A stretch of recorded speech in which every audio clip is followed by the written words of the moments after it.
can I just take this moment to thank each and every one of you amazing supporters. This channel has grown into an amazing community of story lovers. I could not have done it without you guys. If you haven't yet subscribed, then please be part of this journey and help us reach new heights.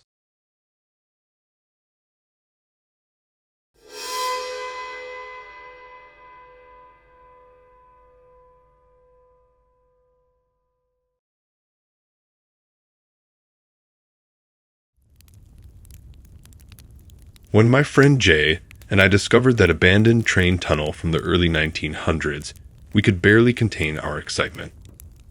As urban explorers and history buffs, we lived for forgotten places and untold stories. The tunnel was completely sealed off, original wooden barriers blocking the entrance, with stern warning signs fading to illegibility. Of course, that only made us more determined to get inside. I mean, what secrets must it hold after nearly a century untouched by human hands? Arriving under cover of darkness, with flashlights and tools in hand, we carefully dislodged a few rotten beams until there was a gap just big enough to squeeze through. The absolute blackness inside swallowed our flashlight's beams as we tiptoed forward. It smelled of aged wood, rusted metal, and something indefinably ancient that raised the hairs on my arms. We walked along the deserted tracks littered with debris, letting our lights wander the rough stone walls looking for clues. About a quarter mile in, we came upon an abandoned train car, one from the original line, by the looks of the retro design details. What crazy luck. My heart raced as we wrenched open the stubborn metal door to reveal a dusty but well-preserved interior.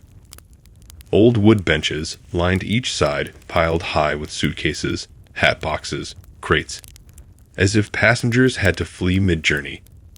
Jay and I exchanged wide-eyed looks, then broke into excited chatter, wondering why it was abandoned so suddenly. I ran my fingertips over luggage labels, journals, stacks of papers. Items people once deemed important enough to carry onto a train. Each discovery highlighted touching fragments of human stories I would never know. A teddy bear dressed in 17th century naval garb.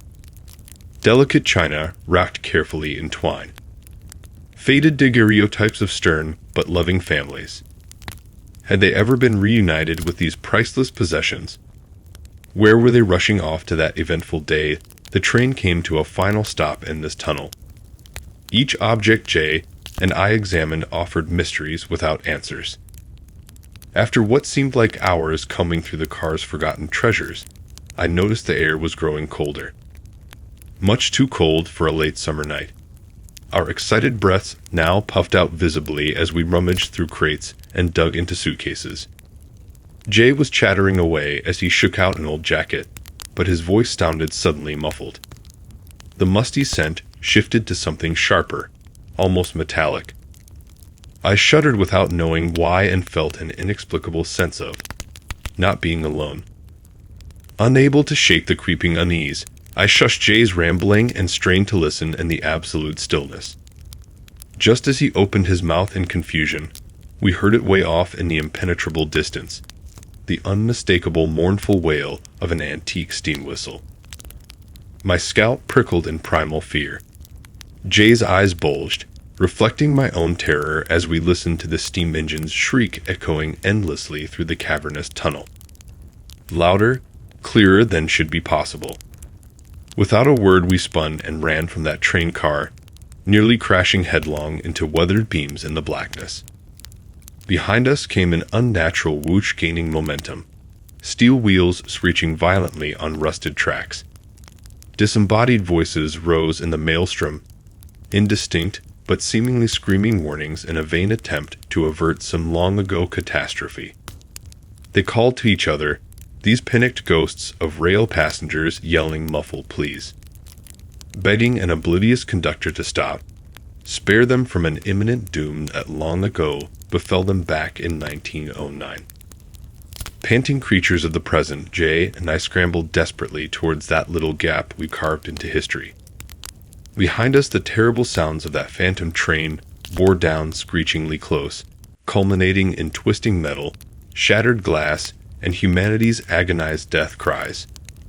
Just as I squeezed out into sweet forest air, I risked a backwards glance and glimpsed the spectral engine's light, cutting a last violent path through choking black fumes laced with phantasmal arms grasping for rescue, doomed to grasp only empty air for eternity. Staggering wildly through brush and branches, adrenaline burning through my veins, we ran and ran until collapsing delirious and profoundly shaken onto rain-damp grass. As the blood roared in my ears, I met Jay's bulging eyes in a trauma-sealed pact of silence. Together we clung to sanity, anchored only by damp soil and cricket song gently reminding us that the living world still exists. In wordless resolve, we fumbled our way back to civilization, irrevocably bonded by what we experienced in that haunted tunnel. What really happened on that ill-fated train's final voyage? Its secrets died with all those poor souls back in 1909, screams eternally echoing for any fool daring to disturb their anguish. When people press us for details about our urban exploring, Jay and I just shake our heads grimly. We steer the conversations elsewhere, avoiding dark tunnels or trains or anything ghostly. But sometimes late at night, when the wind wails lonesome through the trees, I hear that antique whistle's fading cry. Outside my window, I imagine the golden glare of a spectral light, glimpse faint wisps of smoke and shadow, carrying the echoes of humanity into the depths. Little secrets shared just between me and ghosts who have not yet found their peace. When we bought this old house, we had no idea what secrets the overgrown backyard held. The first hint something was off came when a landscaper's bulldozer scraped against a concrete slab buried under decades of ivy and blackberry bushes. Clearing away the vegetation revealed a pair of rusty doors leading under the ground at a sharp angle. Odd remnants of a World War II-era gas mask and old ration tins convinced me this must have been a backyard bunker during the war. As an amateur WWII history nerd, I was positively electrified by this discovery literally in my own backyard. I texted photos to my buddy James, a fellow urban explorer, along with an enthusiastic plea to investigate our new mystery structure right away. Arriving the next afternoon armed with flashlights, cameras, and tools, we descended the slippery dirt stairs with a sense of adventure. Our footsteps echoed strangely against the curved walls as we reached the bottom landing. Gazing around in awe, we found the space far more elaborate than an average family's backyard hideout. Branching hallways with peeling military insignia signs revealed row after row of identical rooms filled with decaying cots and footlockers. Large common areas still held long tables with abandoned plates and cups, as if the occupants had just stepped away from a meal. Everything lay under an inch of dust, smelling of musty cloth, ancient cigarettes, and something cloyingly sweet but unplaceable. Each room held compelling details from the 1940s. Worn books, shaving kits, stacks of tech documents, relics of dozens of people who once inhabited this bunker. As we wandered the maze-like chambers, a pervasive question loomed. Why did an extensive bunker exist under some random family's house? After exploring for hours, James noticed the main corridors seemed to angle deeper down at awkward intervals. We soon discovered crude openings smashed through concrete walls, leading to crude dirt tunnels delving even farther underground. Holding back reluctant shivers, we crawled on knees and elbows through the inhospitable passages with no idea where they led. The temperature dropped until our breath puffed out visibly as we squeezed through jagged holes into deeper and deeper layers of mystery. We began marking turns with chalk arrows on the packed dirt walls, hoping desperately we could find our way back. Just when doubt and aching muscles threatened to turn me back, the tunnel opened into a dirt cavern easily the size of a warehouse. Shining our lights around in stunned silence, we took in sagging canvas roof, mountainous heaps of wooden crates labeled with biohazard symbols, and a gut-twisting horror show of human skeletons piled along one curved wall. I stood paralyzed, scalp prickling with primal instinct, some voiceless warning that we should flee this place and blockade its secrets forever inside the earth. Before I could even open my mouth to suggest an exit, a skittering clatter echoed through the cavern. James and I stood petrified, flashlights illuminating ghastly skulls, while our panicked eyes scanned the utter darkness seeking the source. Finding our voices, we whispered frantically about rats or bats or rational explanations. Anything but acknowledging this bunker seemed to exhale, cracking its concrete bones after decades of silence. The subtle but persistent scraping and fluttering shadows taunting us from just beyond our vision. Heavy stillness descended until I finally met Jane's eyes in silent acknowledgement that we had gone too far disturbing this place. We turned to trace our steps back through those crude tunnels with dirt closing around us, muffling our frenzied heartbeats. Time itself distorted until we emerged gasping into hazy autumn sunlight that now seemed alien and unreal. Gulping glorious free air and squinting against the sun, for a dreadful moment I could not even recall my own address, almost falling to my knees with relief when the familiar sight of my backyard coalesced through panicked tears. Safely inside, scrubbed raw from the scalding shower, I could not stop shuddering even huddled under blankets watching mindless sitcoms. When James finally spoke just above a whisper, we spun our vow to brick up that accursed bunker entrance, condemn its secrets to eternity. No explanations for the authorities or historians or any other meddlers. Whatever purpose that complex underground web served, it would remain hidden in deference to the poor souls occupying those bone piles deep in the blackness. Exhaling slowly, I peered into Jane's haunted eyes and nodded gravely at the wisdom of leaving the dead undisturbed. In that moment, our wordless exchange forged an unbreakable pact to ensure those who perished in that subterranean cavern stayed undiscovered. We both innately understood we had witnessed things far beyond our comprehension, sinister remnants of another era that should remain buried forever. Over time, falling into mundane routines has scabbed over the visceral memory. But some nights when the wind wails balefully, I sit bolt upright in bed, skin prickling instinctively. Drawn to the window overlooking the darkened, tangled backyard, I peer out searching for I know not what. With pupils dilated in the gloom, my mind follows the crumbling concrete staircase down into the earth, traversing the abandoned military barracks. In my imagination, I take turn after turn through those crude tunnels gouged hastily under the soil, trace cautious fingertips over biohazard symbols and canvas roof sagging under decades of packed dirt. I envision a swelling sense of claustrophobia setting in as I crawl on knees and elbows through lightless passageways no sane person would dare penetrate. In those haunted midnight moments, I can feel unseen things fluttering, scritching in the depths, suggesting even now we are being watched by hollow black eye sockets devoid of life or mercy. The accumulated weight of the earth presses down relentlessly, and frigid subterranean air carries echoes of anguished cries drowned out ages ago. Every creak and groan of floorboards speaks to me of a gloom-filled chasm where the tormented dead still seek justice denied them so long ago.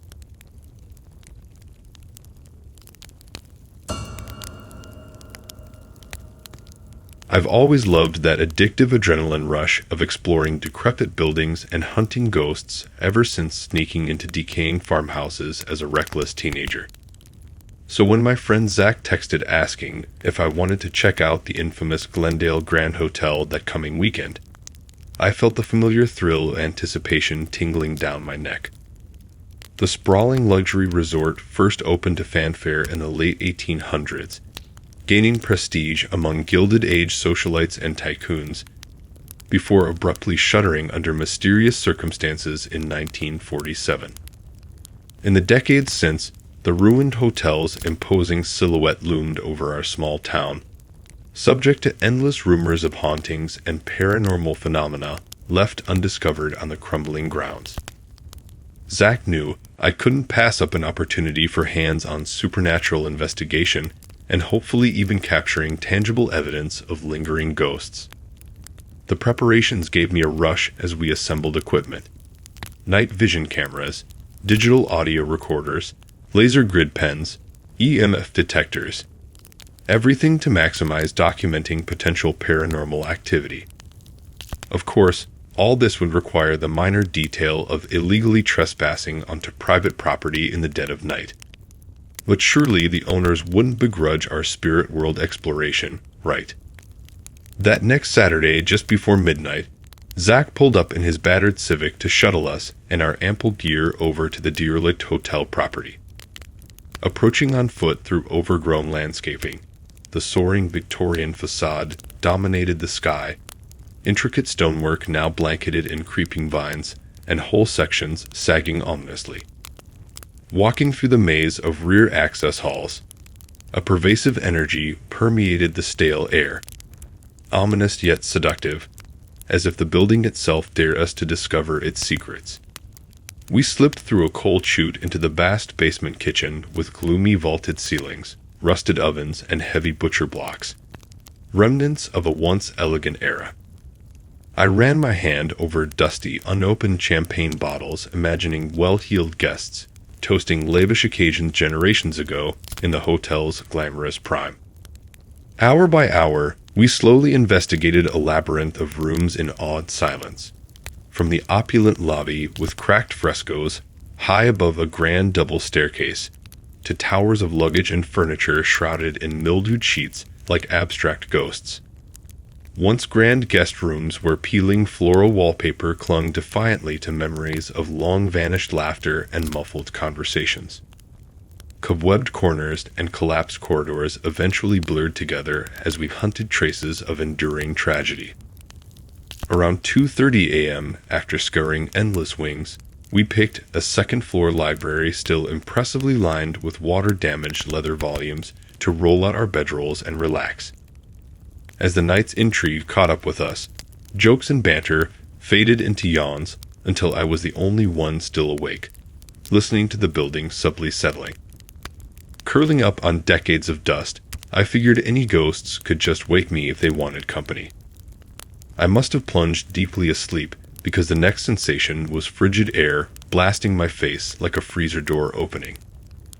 I bolted upright, scalp tingling from both the cold and intense disorientation. Fumbling for my flashlight, I swept the beam over kids' sleeping bags, now weirdly empty. Mystified and increasingly uneasy, I called out softly, receiving only deadened silence. When had everyone gotten up without me noticing? Slowly I turned the flashlight outward, every muscle tensing against primal instinct. Just within the library's sagging doorway hovered a faintly glowing silhouette of a maid in a tattered uniform. Lacking any distinct facial features, yet unmistakably staring straight at me. Heart jackhammering, I watched paralyzed as she raised one hazy arm, beckoning me to follow towards some unknowable realm. Just as I slid one hesitant foot off my bedroll, compelled by forces beyond understanding, the temperature plummeted even further. An unnatural groan vibrated the entire hotel before the rotting walls themselves seemed to crack open, unleashing a flood of writhing silver-limbed specters. They swirled in tornado-like patterns, ghostly hands grasping desperately toward me against muffled wails. The hypnotic horror paralyzed me to the core until my vision tunneled into blackness. I have no clue how much time elapsed before I awoke next, this time bolt upright on the library's mildewed carpet. Early pre-dawn light filtering through grimy windows oriented me to a comforting reality. Near me sprawled my friends, just waking bodies after a clearly restless night plagued by unseen entities. As we traded odd accounts of vivid haunting nightmares, a pervasive wrongness thickened the atmosphere unlike anything I'd experienced investigating abandoned buildings before. A dark, gnawing sense we'd cracked open doors meant to stay firmly shut lingered like a contaminant. Packing up gear in unnatural silence, we moved with new wariness through chambers that now seemed to watch our anxious departure. Emerging onto the comparatively cheerful morning sunshine barely masked our lingering disquiet. I knew none of us would ever see crumbling architecture the same way again after the hotel's harrowing ordeal. We had ventured recklessly into realms far beyond our control or comprehension. Whatever darkness or tragedy still clung to this once luxurious resort, our amateur paranormal dabbling unleashed currents better left undisturbed.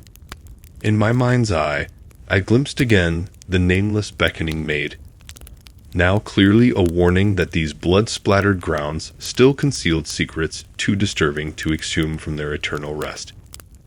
As we numbly loaded the car, I took one last look up at the decaying hotel silhouette dominating the horizon. A profound unease stirred, making me shivered despite brilliant daylight. At long last, the ruin's allure had faded, replaced by grudging acceptance that some spaces should remain sacrosanct, no matter how alluring their mysteries tempt urban explorers like us to trespass. Thanks for listening in. If you like these stories and want to hear more, then please subscribe and like and support this new channel. We have more stories for you to listen to.